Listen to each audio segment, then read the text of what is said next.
Bem-vindo à taverna da Não Tagarela. Sente-se, eu já vou atendê-lo. Estamos ao vivo em mais uma live aqui no Movimento RPG. Seja muito bem-vindo à nossa terça Douglas Quadrinho. Boa noite para você que está no chat com a gente. Pela minha voz cansada, eu acho que hoje eu mereço vocês mandaram um alô aí para dar energias. Mandem suas mãos para cima, ou como eu sou um capitalista safado, seu Pix pra gente, pra nossa conta. Ó, a senhora tá aí. Valeu pela ajuda aí, senhora. Eu não sei o que significa TZ, mas valeu. Ah, tá. Ele falou ali. Recebo um choque. Ai. Energia, bom. Muito bom, muito bom. Senhora. Cube tá aí com a gente também. Bom, gente, hoje nós vamos falar sobre... Tá errado o overlay. Ainda bem que eu vi a tempo, só começou a live. Ainda bem que eu vi a tempo, tipo, 5 minutos lá de live já. Podia ser pior, podia ser no final, já pensou encerrando. Errado desde o começo. Bom, agora sim. Bom, hoje nós vamos falar sobre essa história de que tudo precisa ser épico, né? Afinal de contas, quem joga D&D sonha com isso, né?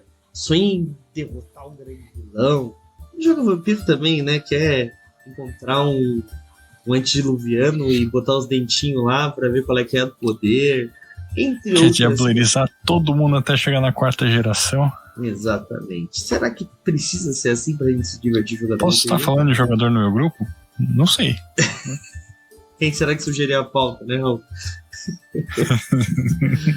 Temos livros para jogar com personagens épicos. Será que eles são úteis? Olha aí, vamos conversar sobre tudo isso então. E mais um pouco. Pô, duas pautas frias seguidas, sem convidados, sem falar de OGL, o que tá acontecendo? Calma, gente, calma. Tá difícil para mim.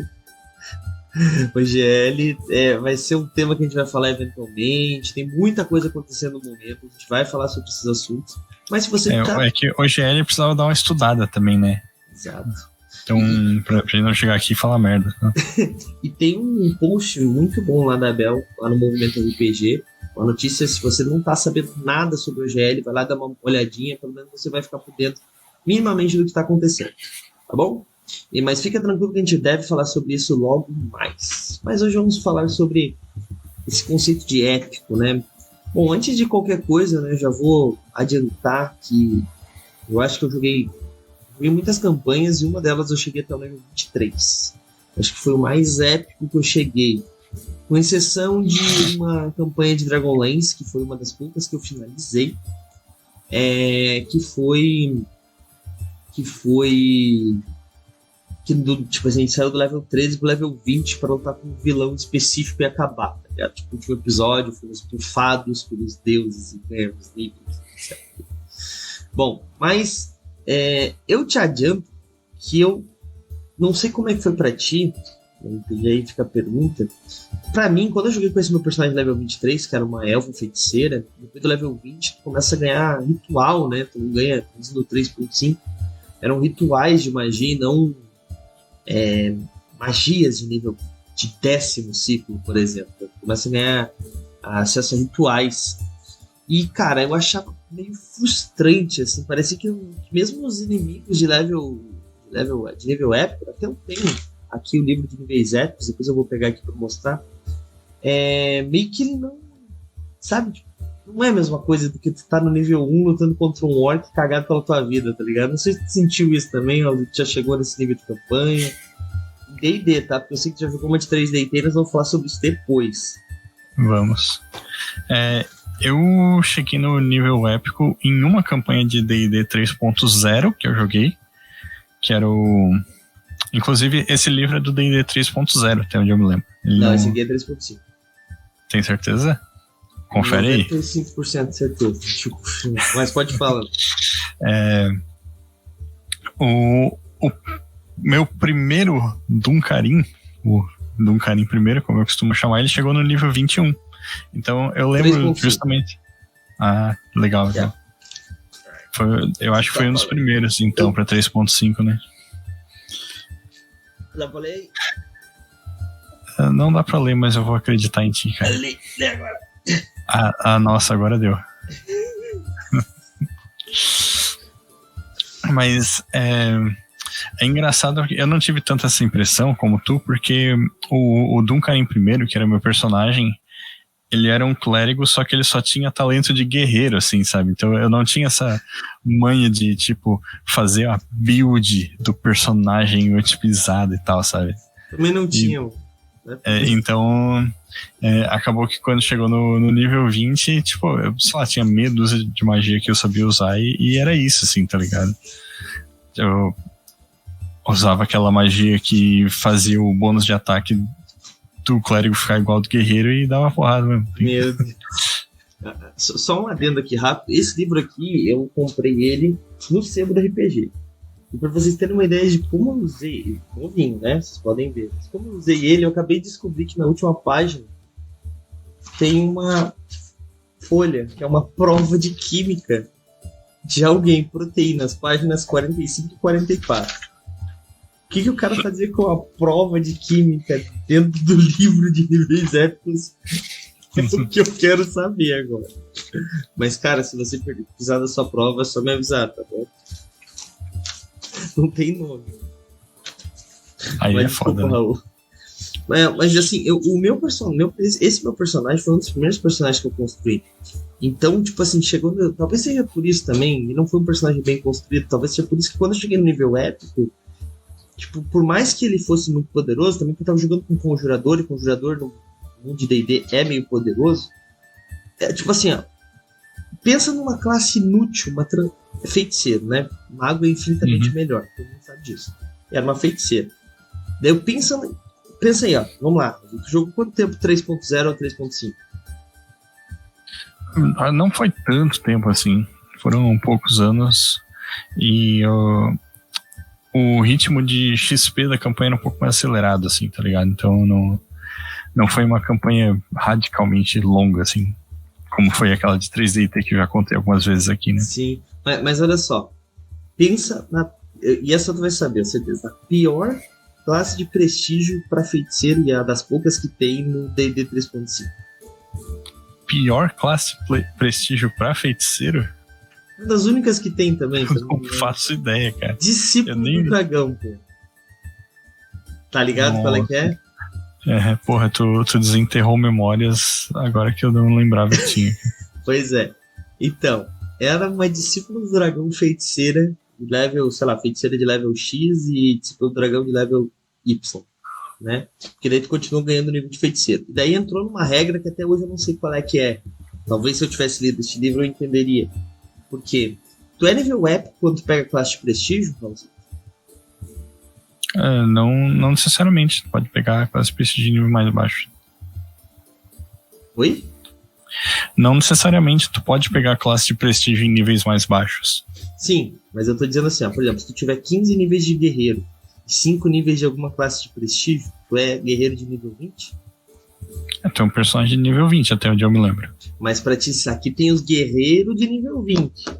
Progressão Sim. de nível 20. Então, tu se torna um guerreiro de nível 20, aí que tá a regra que a gente brigava muito na minha mesa. Porque alguns classes de prestígio falavam assim, não, você continua ganhando níveis de magia conforme você continua aumentando seu nível de feiticeiro ou de mago, etc., conforme você pega a classe de prestígio.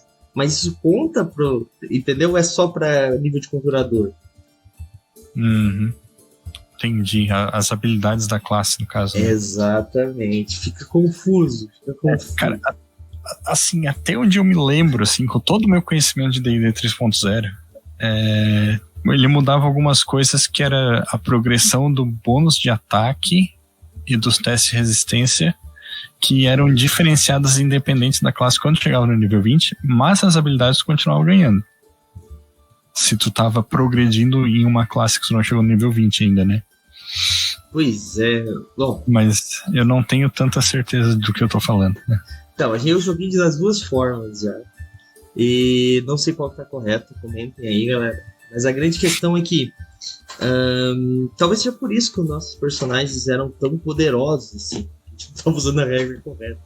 Mas, tipo, a minha feiticeira já era poderosa, né? Tinha um cara que era mago, então, porra, virou um absurdo, né? Então, eu acho que essa questão do nível épico nunca me pegou tanto por causa disso. Eu nunca joguei uma campanha épica. Uma campanha pensada para ser épica, que não foi se estruturando para ser épica, né? Tu já chegou a jogar alguma assim, Raulzito? Então, eu mestrei uma campanha assim, que é a campanha de Tormento 3DT, que eu já comentei várias vezes aqui, Mas ela chegou a nível épico também, né? Ela chegou a nível épico, exatamente. Nível épico como força de expressão, porque não tem nível em 3DT, mas os personagens são bem poderosos, né? E é bem legal, cara, quando chega jogando nesse nível, assim, porque tu cria, tipo, tu molda o cenário em volta dos personagens, né? É muito diferente, tipo assim, faz uma ficha de level 20 pra começar a jogar agora, assim, porque tu não tem a relação com o mundo ao redor como se tu tivesse jogado esses 20 níveis, né? Tipo, aí tu, beleza, tu pode ir lá escrever que tu salvou o reino de sei lá o que e tal, né? E daí o rei, ele te deu um presente, não sei o que. Só que quando tu encontrar esse rei, como jogador vai ser a primeira vez que tu tá vendo ele, né? E se tu jogou, não, né? Tipo, tu já tem uma relação com aquele NPC que é mais natural, assim, né? E isso, pra mim, faz toda a diferença, assim, quando tu tá falando uma campanha de nível épico, às vezes mais até do que o poder, sabe? Essa coisa do reconhecimento dos personagens no mundo, né? Com certeza. Isso faz uma diferença absurda, cara. Absurda mesmo. É que nem tu, sei lá, ir pra uma cidade nova, tipo, sendo melhor no que RPG, tá ligado? Tipo, tu tem que se provar, tem que... Não faz sentido essa analogia toda. Mas é que nem ir pra uma cidade nova e ser... tipo, tu vai entrar numa mesa e tu não conhece, por exemplo, as piadas internas da galera, assim. Exato. Aí tipo, o cara vai lá, fala um negócio que tu fica com aquela cara de... Todo mundo ri, tu fica tipo um idiota olhando pros lados. Aí os caras te explicam a piada, aí tipo, beleza, tu entende, só que tu não viveu aquilo, assim, tá ligado? Então é um negócio que não faz sentido, né? Exatamente. Cara, mas eu particularmente acho que temos esses, né, o livro dos níveis épicos, tem o guia de... Esqueci o nome do livro do nosso parceiro. Você lembra, Raulzito, da Tria, que foi feito com financiamento coletivo? Tá, eu sei qual é o livro, não lembro o nome. Deixa eu pegar o nome do livro bem certinho aqui. Aventuras Lendárias. Eu acho que o Zé fez uma matéria pro site sobre isso. Exatamente. Aventuras Lendárias, da Tria Editora, né, que saiu por quinta edição, Pathfinder, saiu por quinta edição esse aí. E, cara, esses livros, eu acho que eles existem exatamente para não acontecer isso que acontece com a gente, ó. Tipo, porque ele vai dar um embasamento pro teu personagem, entrar num mundo épico, com personagens épicos e com coisas épicas acontecendo com ele, entendeu? Pra gente não ficar no meio de uma piada que a gente não entende o contexto, saca? Eu imagino que seja um pouco isso. Eu admito que eu ainda não consegui pegar o Aventuras Lendárias pra ler, eu não li nem esse que eu tenho, eu acabei de abrir ele, como vocês notaram, então é uma coisa que tem que ver, né? Deveria estar aqui algum dos nossos jogadores que gostam de jogar com níveis épicos, por exemplo, o Yuri, é viciado em jogar com personagens épicos. Inclusive, eu acho que ele tem 1 ou 2 dicas de RPG sobre narrando em níveis épicos. Se funcionar, inclusive, jogou um jabá aí no chat. Foi o que ele colou, né? Foi um deles, foi o Yuri que fez. Tem a resenha do Zé também, do Aventuras Lendárias. Eu acho que tem uma resenha também, ou uma resumo, não me lembro exatamente, do Yuri, cara. E, tipo, é muito legal ver também essa diferença de visão dos próprios jogadores, né?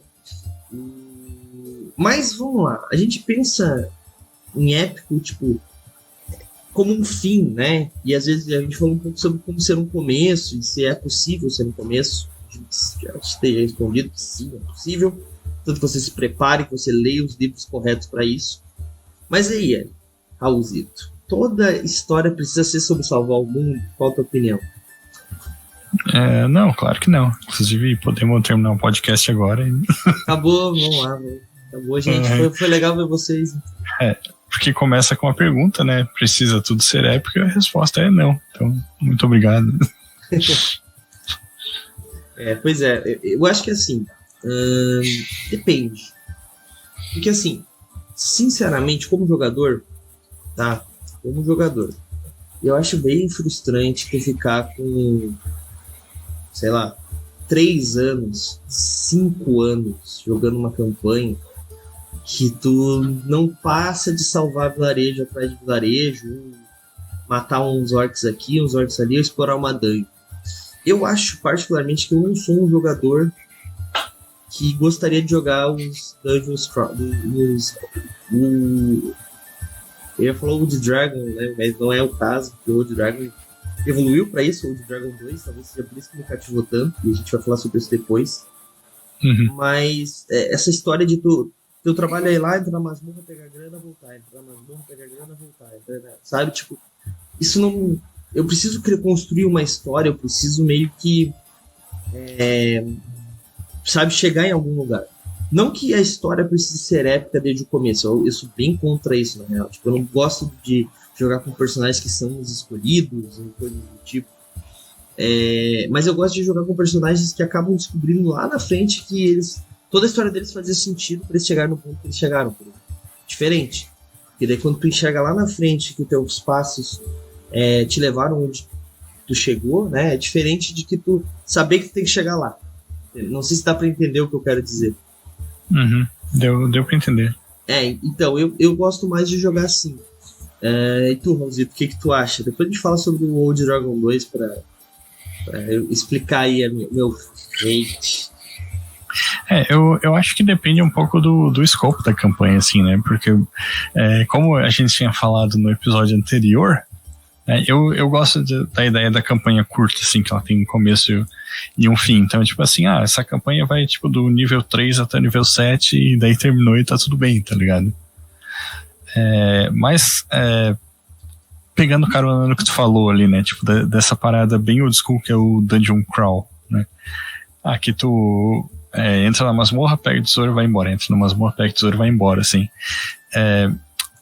A campanha de Old Dragon 2 que eu mestrei aqui, aquela o tolo que roubou a alvorada, ela é um Dungeon Crawl clássico, né? Entra na masmorra, né? Tipo, aí no caso ali tinha a parada de tu ver o que tá acontecendo, né? Tentar resolver aquilo e ir embora. A diferença é que tinha uma localidade a mais que era a floresta, né? Não era exatamente parte da dungeon, mas era parte da história. A questão é que eu acho que, tipo assim, se tu tá jogando um RPG tipo D&D, Old Dragon, e do nível 1 até o nível 20 tu tá fazendo a mesma coisa, né? O problema não é a questão de ser nível épico ou não, né? O problema é que o negócio vai se tornando enfadonho por si só. Mesmo que, tipo, sei lá, beleza, o teu nível máximo do teu personagem vai ser o 5 e tu vai ficar pra sempre explorando masmorra. Daí, tipo, porra, sei lá, tu não tem um senso de estar... me vem a palavra em inglês, cara, que cuzão que eu sou, né? Qual que é a palavra? Accomplishment, né? De tu tá... Pertencimento. Conquistando, na verdade. Tu tá conquistando alguma coisa, né? Tá ligado? Tu acaba não tendo essa sensação, saca? E pra mim, eu acho que é isso que faz a diferença, assim, tu trabalhar qual é o escopo da história que tu tá mestrando. E histórias do nível 1, do nível 10, do nível 20 tem escopos diferentes. Com certeza. Com certeza. É muito isso mesmo, cara. Mas tipo assim, o que eu quis dizer com o OD2, tá? Antes que alguém me cancele aqui. O que eu quis dizer é que, assim, o Old Dragon, né, ele é um DCC, ok, mas eu acho que talvez eu me expressei mal. Eu não gostaria de DCC, e eu entendo que tu falou questão do tamanho, concordo. Pô, pra uma one shot, perfeito. Agora, pô, uma campanha longa, esse negócio... E como que o Old Dragon resolveu isso? Eu acho que é uma das melhores formas. Nada contra aí aventuras lendárias, níveis épicos, quem curte. Mas eu acho que o aventureiro, o caminho natural para ele é ele sentar a bunda num castelo, controlar terras, tá ligado? Porque quando a gente tá jogando medieval, tá? A gente tá focando bastante no medieval porque Depois a gente fala um pouco sobre outros cenários, sistemas aí, mas vamos continuar no medieval. E eu acho que o Old Dragon 2, né, que inclusive tá em late pledge ainda, né, Raulzito? Eu acho que dá pra galera que não apoiou apoiar, não? Eu acho que está, vou verificar aqui. Verifica pra gente aí, se puder botar no chat, pra quem não apoia, apoiar. Tipo assim, ele tem essa questão de tu conseguir dar não um fim, mas tipo, levar a tua história pra frente de uma outra forma. Que é tu controlando um reino, tu realmente construindo as tuas terras, etc. Eu acho que isso é muito legal, porque tu começa a fazer parte do reino que tu defendeu, sabe? Então eu acho que isso é uma coisa interessante a se explorar, sabe? Então... Que tem algo a ver com aquilo que eu falei no começo de tu fazer parte da história, né? De construir essa história ao redor dos personagens. Né? Exatamente. Desculpa te interromper. Não, né? não, mas é isso mesmo. É o pertencimento, né, cara? Tipo, é importante. Até o Cube, ele mandou uma pergunta aqui, mandou um comentário, falou assim, ó, os meus severos problemas com RPG é exatamente esse. Tenho receio dos meus jogadores não gostarem de histórias longas, onde você nem sempre está fazendo algo fantástico, até mesmo repetitivo. Então, cara, eu acho que é tipo isso, sabe? Tipo, às vezes vai acontecer isso, faz parte da jornada, mas precisa ter um fim. Então eu acho que às vezes é até conversar com o grupo. O que vocês procuram? Vocês querem ser os melhores aventureiros do universo? Ou vocês querem ser, tipo assim, viver o máximo possível, juntar o máximo de grana, fundar um reino e tentar tocar? Tá ligado? Qual que é o objetivo de vocês? Ou vocês só querem pegar as espadas mais fortes do universo? Ou ir atrás do tesouro do pirata que nunca aparece? Já tem mais de 1000 episódios que essa porra não chega. Tem uma parada que ainda nessa história de construir laços com o cenário, pra mim esse é o cerne da campanha épica, assim, tu tem muitos laços com o cenário, né? Se tu não tem isso, assim, tipo, supondo que tu faz como a gente falou, assim, o cara vai lá, fica entrando numa masmorra, pegando tesouro, indo embora até o nível 20, tipo, nunca faz reino, nunca cria relações com NPCs e tal. Aí tu acaba caindo naquele clichê que em inglês as pessoas chamam de murder hobo, né? Que seria tipo mendigo assassino, né? Porque os personagens, eles tipo, eles não têm casa, eles não têm família, eles não têm nenhum vínculo com nada, eles só andam matando as coisas, assim, né? Matar e pilhar, daí... né? O famoso matar e pilhar. Exatamente, né? E daí... Queimar as mulheres, estuprar as casas... e daí eu acho que isso é o que pode dar essa sensação de troço ser repetitivo, sabe? Mas tentando comentar o comentário do Cube, eu não sei se é o Cube ou a Cube, né? Mas, enfim. É o Luiz que tá com a gente lá no grupo, mas ele prefere se chamar de Cube. Mas eu não sei qual que é o pronome dela. Beleza. Sem problema. Manda pra gente aí, Kyo. Mas de qualquer forma, desculpa.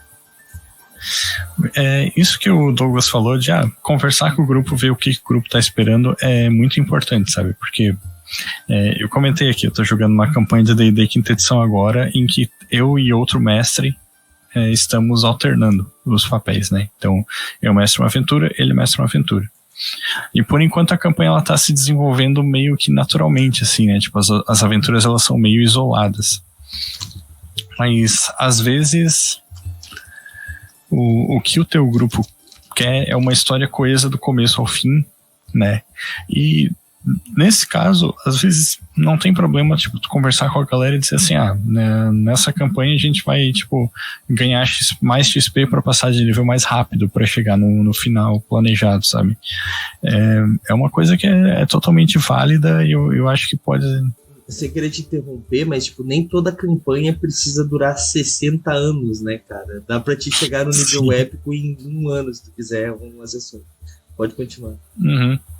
Sim, pode, tipo, passar um nível por sessão, se quiser. Chegar no nível 20 em 20 sessões, né? Eu acho que é uma maneira de jogar totalmente válida, sabe?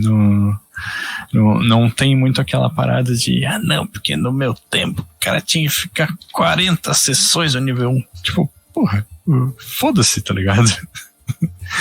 Não me convida pra jogar, então. Que saco jogar no teu tempo, brother. Ainda bem que eu não jogava. Se bem que eu jogava, só que eu jogava direito. Cusão. Caralho. Não, eu concordo. Eu, tipo assim, eu acho que a gente tá brincando, né, gente?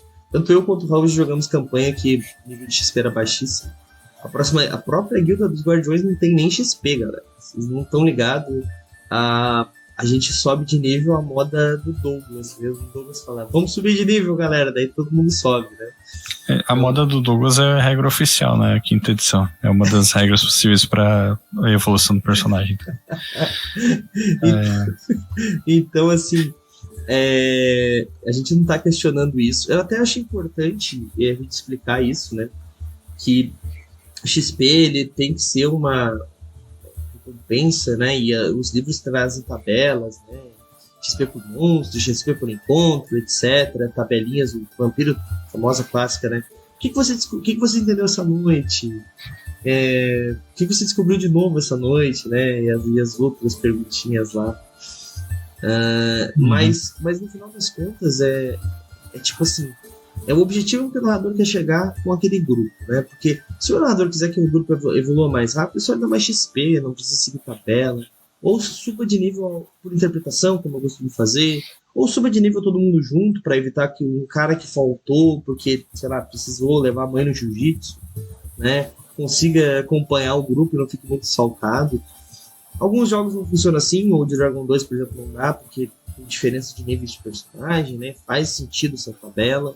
Então depende muito, mas a grande questão é essa questão do nível, ela é importante para a maioria dos RPGs até certo ponto, né?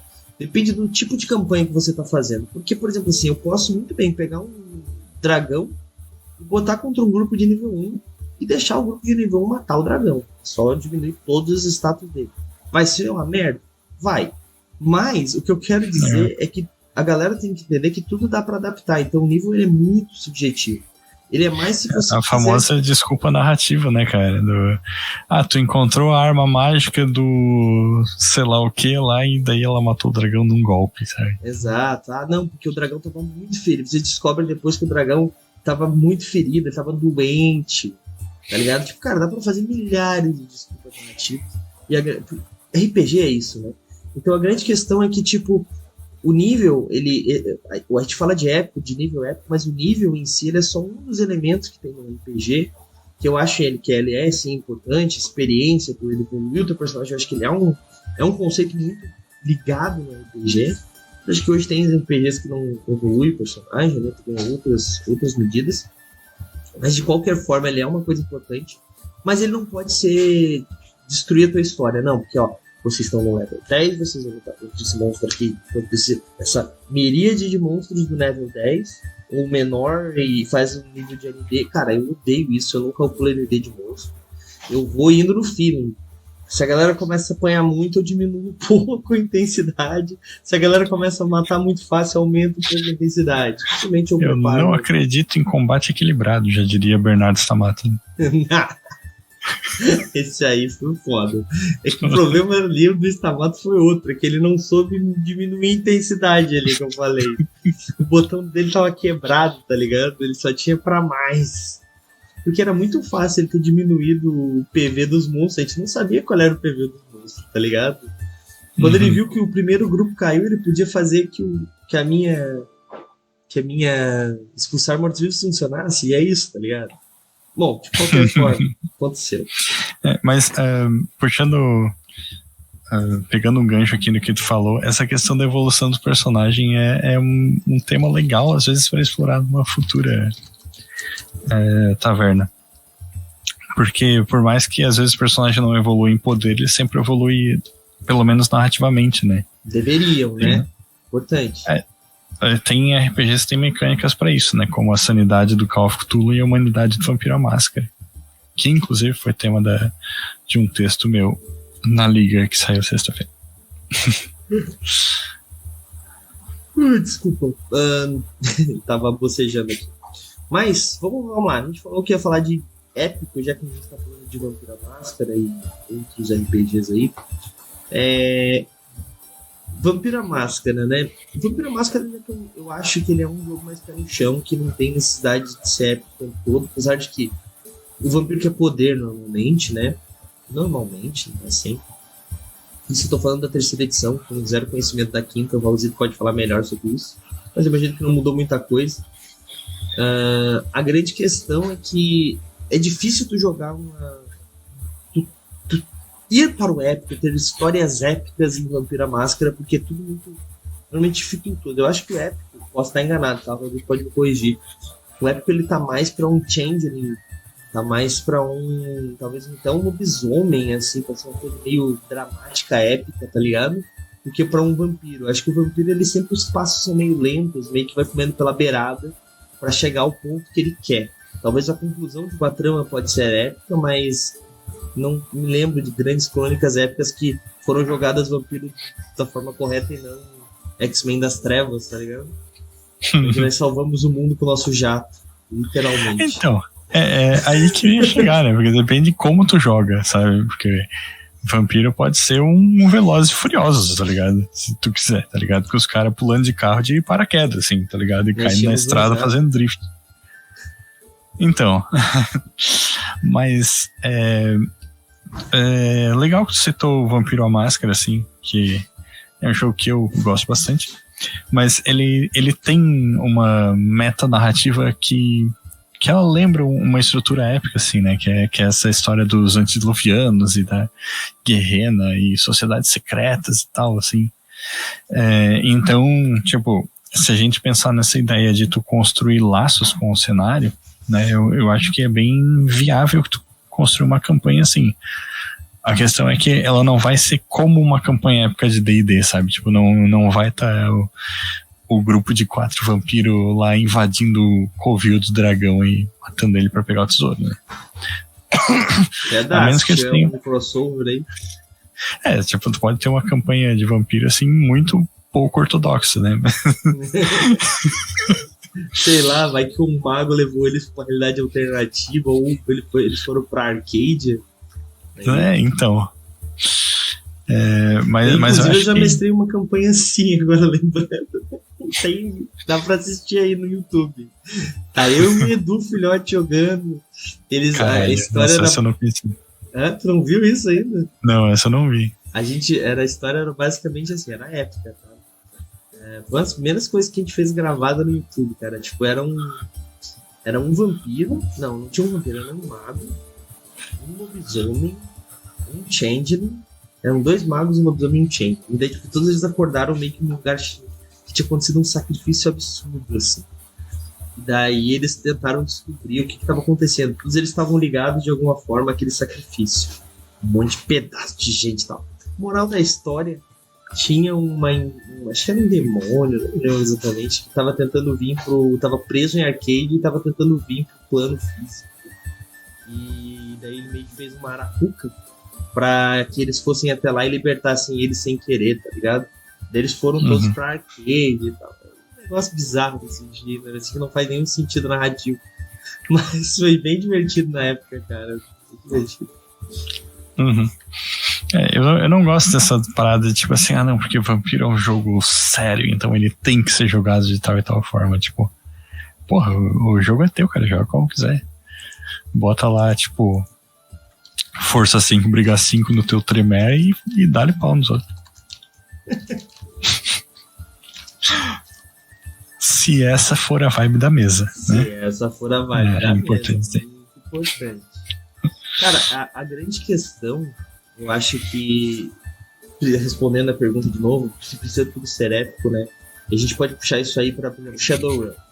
A nossa campanha de Shadowrun, a nossa história curta de Shadowrun, né, melhor dizendo, né, jogamos, a gente começou fugindo num carro e meio que não foi montando plano, né? Foi épica aquela fuga, as coisas que aconteceram, explosão, tiro, porrada de bomba, aquilo é um bagulho épico, né? Se parar pra pensar, um bagulho épico não precisa ser um negócio de níveis avançados, mas ele precisa ser uma coisa que seja muito, que tu fale assim, nossa, aquela cena foi muito foda, sabe? Uma coisa E épica. eu posso te contradizer, então, Douglas. Pode, Eu claro. acho que ela não foi épica, eu acho que ela foi cinematográfica. Ah, pode Né? ser. Então, Eu acho que são coisas diferentes. Né? então tu diria que o Matrix, aquela cena do Neo entrando lá nos detectores de metal e aquele tiroteio absurdo não é épico, é cinematográfico. Aham, claro. Qual que é épico, William? O que tu acha épico, então? Cara, boa pergunta. Tu fez Te lembrar. ferrou agora. Qual o conceito de épico, Google?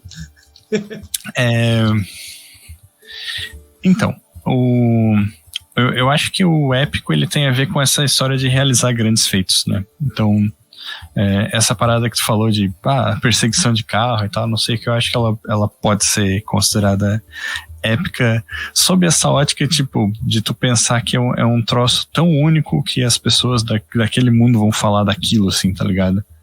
Que é algo fora do ordinário. Ó, segundo o Google, épico é uma palavra que classifica uma ação heróica que pode ser baseada em fatos apurados ou inventados. Épico é usado também para adjetar feito memorável, extraordinário ou proeza, uma proeza, algo muito forte e intenso. Ou seja, aquela cena onde o meu personagem salva a mulher que estava sendo abduzida em Noites na Serra do Mar foi épico. Porque ela foi heróica, foi extraordinária. Ele saiu correndo, eu tirei dados bons, salvou a mulher, mas perdeu o amigo, né? Porque o personagem do Raul quis ver a luz, viu a luz brilhante. Mas aquela cena também foi épica. Desculpa, Douglas, por gostar de interpretar o meu personagem. Você vai falar isso pra mim. Claro, porque a gente já definiu aqui que roleplay mata, né? É verdade. Eu não sei como que eu não morri. Eu não morri simplesmente porque eu tirei bons dados, né? Chegou a essa conclusão, né? Às vezes acontece, né? Mas, cara, isso é uma questão, né? Que, tipo, as coisas não precisam ser épicas, mas eu acho que ter cenas épicas, sabe? Ter coisas épicas no RPG é importante para os jogadores. A gente já falou sobre a questão do pertencimento e tudo mais, e a gente já falou sobre essa questão de não ser um negócio de ir pra masmorra todo dia, né? Mas às vezes até uma ida pra uma masmorra, sabe? Tipo, cola atrás do escudo ali pra ver se o cara passou no teste de reflexo dele, sabe? Tipo, deixa ele fazer uma cena bonita, deixa ele salvar alguém. Cara, eu fico bem frustrado, assim, às vezes, porque quando eu tô narrando, faz muito tempo que eu não faço isso. Mas, por exemplo, se eu tinha um conceito de cena cinematográfica. Olha aí. Que, por exemplo, assim, eu sempre dava esse exemplo porque foi um exemplo que eu achei muito foda. O cara tinha tipo uma escadaria, né, um mezanino, daí de um lado do mezanino e do outro lado do mezanino tinha um lustre no meio. E tinha uma escada que levava para esse mezanino. E tinha um monte de inimigo lutando contra esse cara e um monte de gente lutando lá embaixo. Ele saiu correndo, pulou no lustre, foi pro outro lado, derrubou o lustre em cima dos inimigos lá embaixo, caiu do outro lado e continuou correndo. Pô, foi uma cena foda. Ele precisaria fazer um teste, jogando D&D 3.5. Um teste de saltar, um teste de acrobacia, um teste de escalada, um teste de acrobacia, um teste de... Tá ligado? Pra fazer o bagulho funcionar. Cara, eu não pedi tudo isso pro cara, eu pedi só um teste de acrobacia pra ele, geral. E ele passou. E, cara, eu deixei acontecer, eu deixei dar dano, eu deixei ele conseguir, eu não frustrei ele. Você vê que tem mais inimigos do outro lado. Os mesmos inimigos que eu tinha botado subindo a escada agora estão do outro lado. Tá ligado? Ou então, por exemplo, assim, uma vez tinha isso foi até um personagem meu, que aconteceu, eu fiquei muito feliz que deu certo. A gente tava subindo umas escadarias, ele tava descendo uma torre e ela tava pegando fogo, se desmanchando, se desmontando, tava jogando um Tormenta RPG. E o meu personagem, ele era bom, né? Então chegou um momento que a torre desmoronou e ele pegou os aliados e tocou todos pro outro lado, assim. Ele era um sulfure fortão, assim. E daí ele não ia conseguir pular, ele teria que conseguir pular de volta. E ele pulou, se contra todos e contra todos. Depois de salvar, o mestre me deu um ponto de inspiração, uma coisa assim. E eu consegui, tipo, passar no teste por causa dessa inspiração de ter salvado os outros, como se a entidade que tava, né, que era no clérigo, tava, tipo, ajudando ele, sabe, a fazer esse feito. E eu acho que esse tipo de de coisa que, mesmo que seja contra as regras do jogo, te ajudam a fazer a tu gostar daquele personagem, pensar em fazer mais coisas com aquele personagem, como ele faria. E não, tipo, putz, será que a regra vai me deixar fazer isso? Eu vou dar um outro exemplo que aconteceu que não aconteceu isso, né? Putz, ia ser muito legal. Vou usar uma que o nítido, foi até feio. Em Shadowrun, eu fiquei puto com o final do James, porque ele não me deixou nem fazer o teste. Não, eu passei no teste para fugir daquela implosão da bomba. Não sei se tu lembra. Eu lembro. E ele não me deixou fugir. Porque vai parar a história. Cara, não importa. Tipo assim, uma cena épica. Todo mundo é engolido e um personagem consegue fugir. Depois ele pode, sei lá, trazer os outros de volta por algum motivo, sabe? Tipo, é uma cena que seria, tipo, uma coisa... Porra, que foda isso. Mas não, sabe? Tipo, por causa da narrativa, por causa das regras, eu não me lembro exatamente qual foi, ele foi absorvido também. Sabe? Então, tipo, esse tipo de coisa, nada contra o James. O James meio bitolado das regras. Mas esse tipo de coisa eu acho que às vezes perde um pouco, assim, sabe? Eu acho que, às vezes, uma cena que o jogador descreve muito bem, o narrador ele tem que dar um pouquinho de vantagem para ele conseguir fazer aquilo. Tu discorda, Raul? Por quê? Cara, eu não sei. Eu acho que o que eu faria diferente nesse caso aí... se é pro jogador não escapar, eu nem pediria teste, assim, sabe? Mas...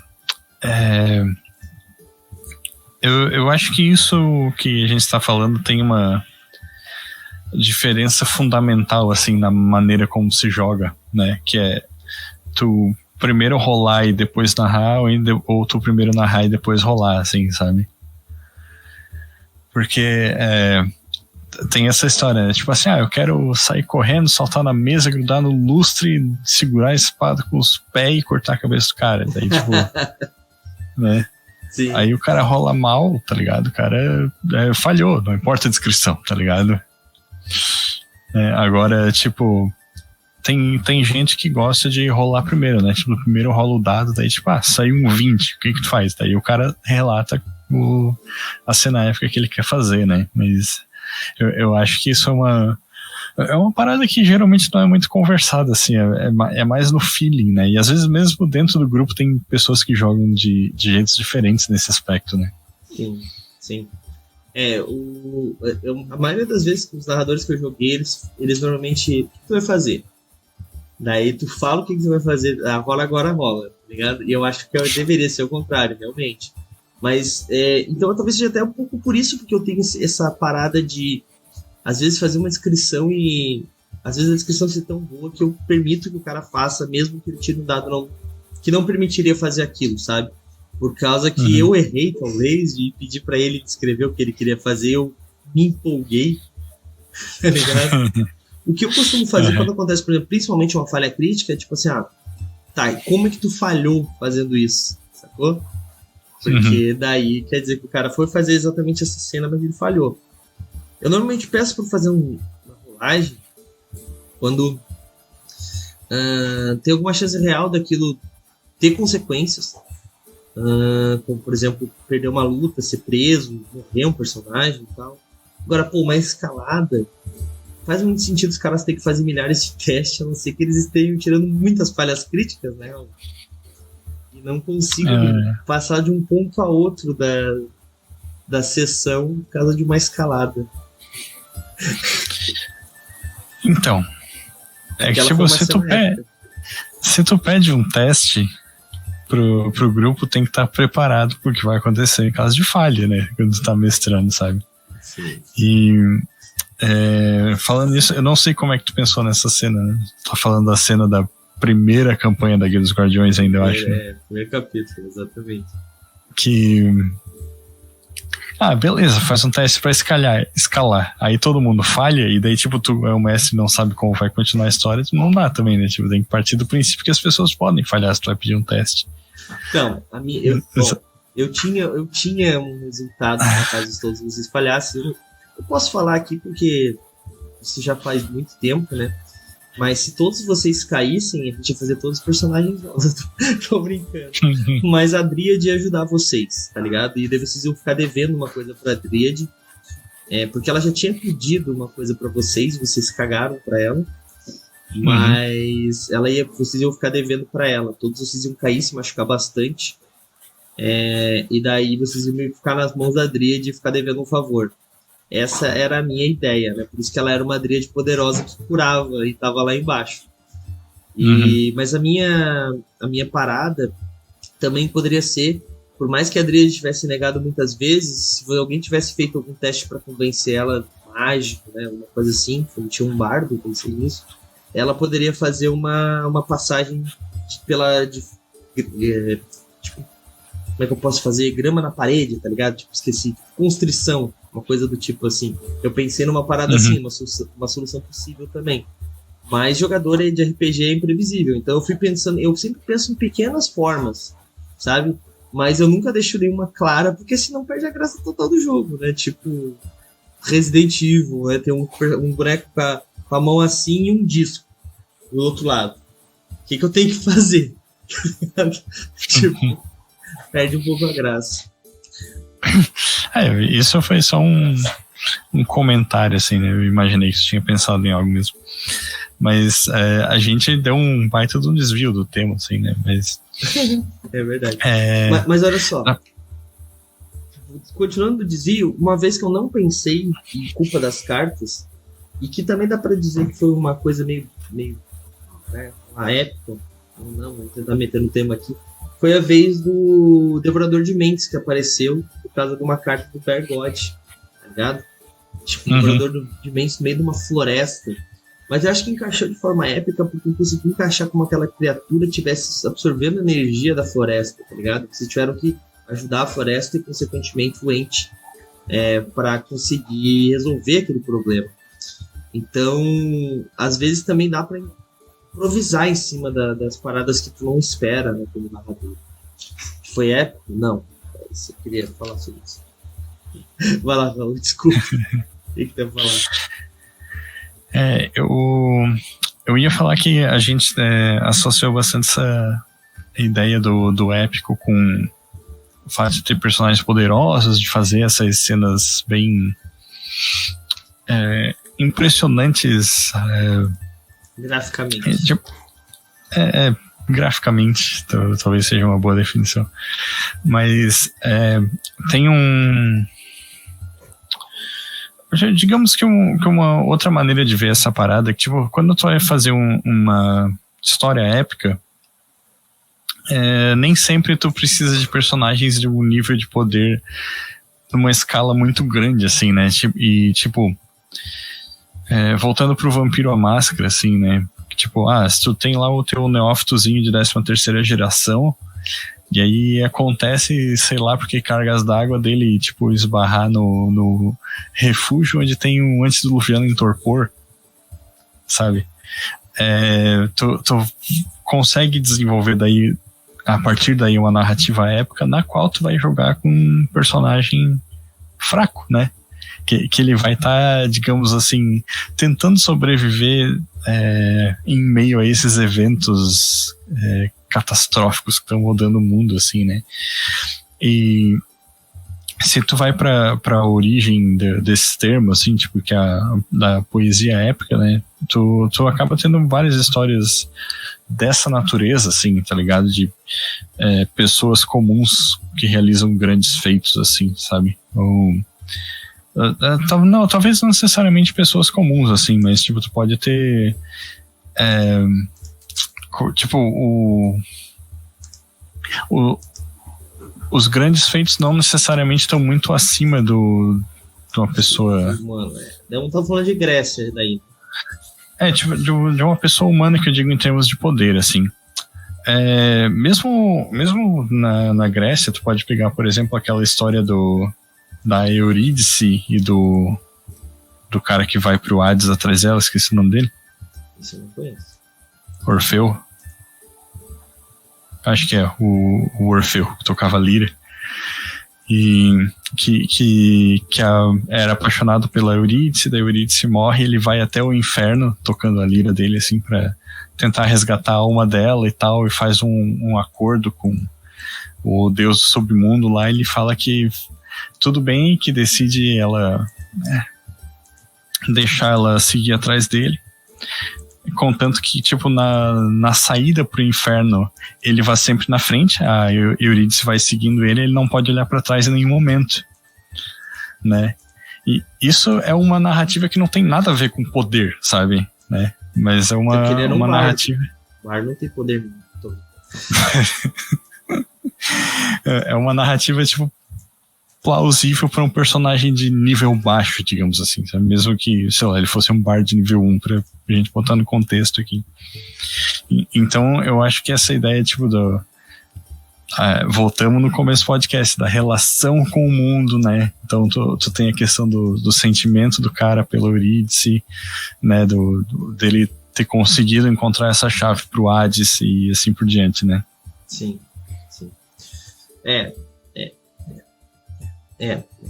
Tem muito a ver mesmo. Bom, mas nosso horário encerrando aqui, vamos para nossa rodada final então, Raulzito. Vamos para aquela pergunta que não quer calar então. Agora sim, precisa tudo ser épico? Qual que é o teu ponto de vista aí final, aquele ponto final assim, ó? Eu acho que não, cara. Eu acho que tem muitas boas histórias para serem contadas que não precisam ser épicas, né? Mas que o tipo de história que tu quer contar que determina se ela vai ser épica ou não, sabe? Não necessariamente o nível de poder dos personagens. Concordo. Mas, às vezes é importante ter histórias épicas também. Aí tá meu ponto é mais isso, assim. Eu acho... Concordo com o que o João falou. Bastante, assim. Não precisa tudo ser épico, mas é preciso ter coisas épicas. Se não tem coisas épicas, fica sem graça. E, voltamos àquilo que a gente falou, né? O épico não precisa ser de nível 20, não precisa ter um negócio de nível 20, não precisa ser Mas matar um dragão é um feito legal, porque tá jogando Dungeons and Dragons. Entrar numa masmorra e matar o dragão. Pô, mas meus personagens ainda estão nível 5. Narrativo. Dá pra fazer. Não dá pra fazer, Raulzito? Dá pra fazer. Exatamente. Bota um dragão filhote. Não, pô, são um dragão grandão, um smog da vida, mas por quê? Porque tá doente, eles não sabem. Depois a gente explica que é uma doença espalhada pelos dragões, e o dragão de ouro vai conversar com. Olha só, cara, tu consegue construir toda uma trama em volta de por que um grupo de nível 5 matou um dragão adulto, tá ligado? Uhum. Cara, isso é muito bacana. Então, assim, deixa seus jogadores, às vezes, ter aquela decisão de, tipo, não pareça a mais inteligente e não seja um mestre punitivo nível de matar todo mundo, cara. Cara, sério, assim, a coisa que mais me deixa triste na RPG, a gente vive com esse papo, vou dizer, com essa história de que não existe jogar RPG errado, o errado é não jogar RPG, e é um papo muito bonito. Mas todo mundo tem coisas que viram o olho pra trás quando a coisa escuta.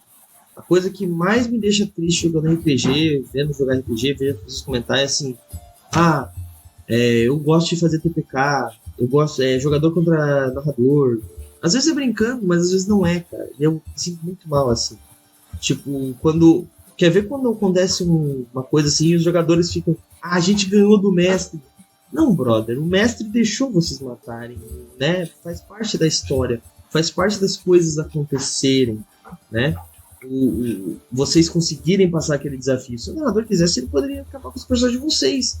E se você fizer isso, narrador, os jogadores podem ir embora não querer mais jogar com você. E daí você fica reclamando, pô, ninguém gosta de mestrar comigo porque acha que isso é muito difícil. Não, você só é um idiota. Tem que saber que... É verdade, cara. Tipo, até o senhor tá zoando o Stamato ali, mas não é isso. Aquilo lá foi um equívoco. Acontece. Não tô dizendo assim, não mata personagem. Não. Personagens morrem, faz parte. Dados matam personagem. Mas não tem por que você ficar matando todo personagem que você vê, todo encontro ter morte. A não ser que esse jogo esteja, né, prevendo isso.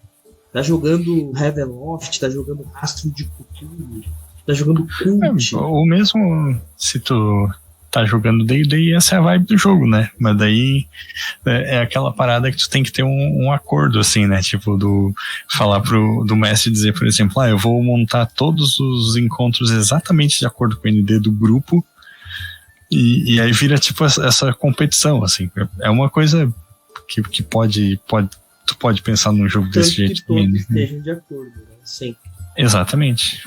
Mas também, jogadores, né? Não se esqueçam sempre, vocês, e tanto narrador quanto jogadores, se vocês não estiverem confortáveis com a mesa, hoje em dia, com a gama de ferramentas que a gente tem para jogar RPG, você não precisa jogar RPG numa mesa que você não se sente bem.